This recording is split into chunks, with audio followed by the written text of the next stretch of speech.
So now that we have described how DNA is replicated, let's talk about what that DNA does and how that DNA goes from being information, because remember that DNA is genetic information.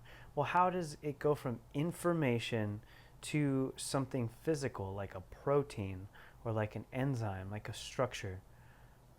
To understand that, we are going to illustrate the process and describe the process from gene to protein. When we describe the process of going from a gene, which is a section of DNA on a chromosome, when we talk about going from that information to a protein, there's a certain flow. We call this framework the central dogma. This states that once information is passed into a protein, it can't go backwards. It can't get out again. The transfer of information from nucleic acid to nucleic acid, or from nucleic acid to protein, may be possible. But transfer from a protein to protein, or transfer from protein to nucleic acid, is impossible. And we'll understand why that is at the end of this lecture. Information means here the precise determination of a sequence.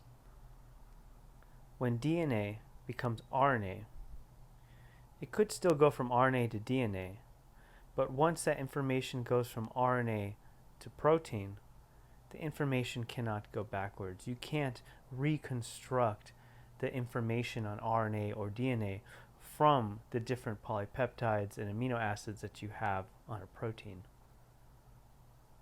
In our last lecture, we described the structural elements of DNA, and we described a collection of base pairs, and that's here on the left. Remember that we have these different nitrogenous bases, adenine, thymine, guanine, and cytosine in the case of DNA. And they make these collections of base pairs. So you have complementary base pairs on either side of this double helix, and each base pair is next to another base pair.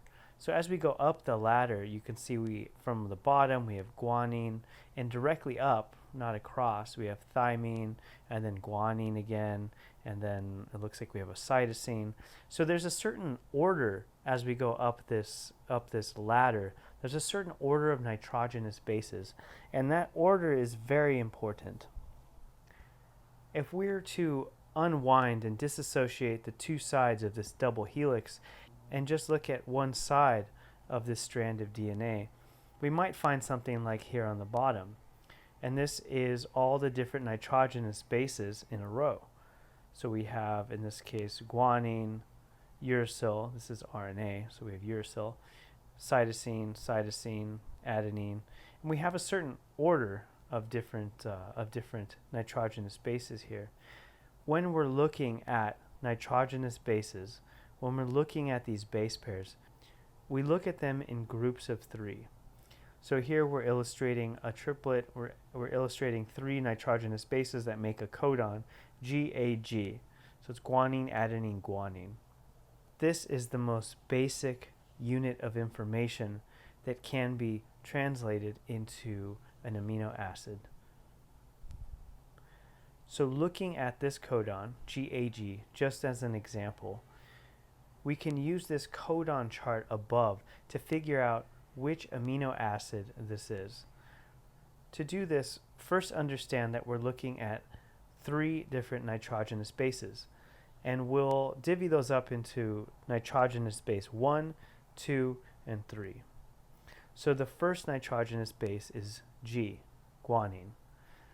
We'll move over to the left side of this codon chart where it says first base, and we'll find the row that has a G for guanine. That's on the bottom here. So we know we're going to be in this bottom row.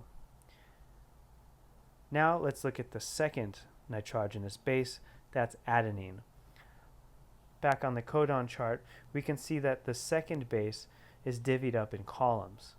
So the second base in this case is adenine. So we're in the third column with an A. So if we follow our first base, G, over to our second base, A, and find the intersection between those two, we can see that there's 4 different amino acids there. 2 of them are aspartic acid and 2 of them are glutamic acid. Which one is it? Well, now let's look at our third base. On the far right, we can see that individual rows are divvied up for our third base.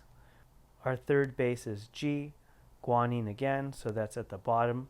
So we can see that if we line up that G with the A with the G, we are looking at glutamic acid. We know that this codon here codes for glutamic acid.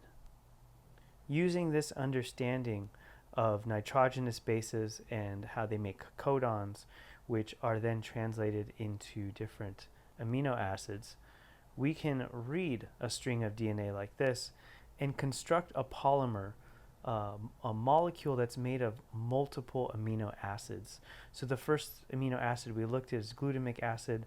The next triplet codes for proline, and we can go on from there and string together a bunch of different amino acids and eventually make a polypeptide and finally make a protein. Now, the last thing I'll add is that some of these codons code for the stopping or beginning of the reading of these genes. And so when you get to those, something like a stop codon, that's when the construction of this polypeptide will stop. That's stopping the process of reading this gene.